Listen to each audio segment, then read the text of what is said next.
ركز معايا في الانفوجراف ده علشان هتكتشف الترند الحقيقي اللي احنا ماشيين فيه. المساحة الزرقاء دي ده سعر صرف الجنيه قدام الدولار على مر السنين من 1970 ل 2024. اللون الاخضر ده بقى دي النقط الزمنية اللي مصر اتفقت فيها مع الصندوق على قروض او مساعدات عبر السنين. تمام كده؟ ركز بقى في الترند اللي جاي.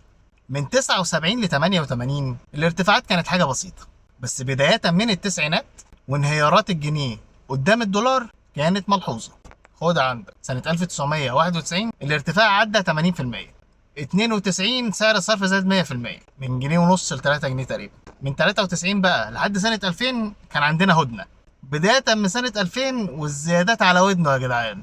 2001 10%، 2002 6.6%، 2003 15%، 2004 8.7%، 2005 13%. اما في 2011 احنا نطينا 103%. وطبعا التعويمان الاشهر في جيلنا واللي لسه عايشين فيهم ومش عارفين هنوصل لفين في اخرهم تعويم 2016 وتعويم 2024 اللي وصل سعر الصرف لحد دلوقتي في حدود ال50.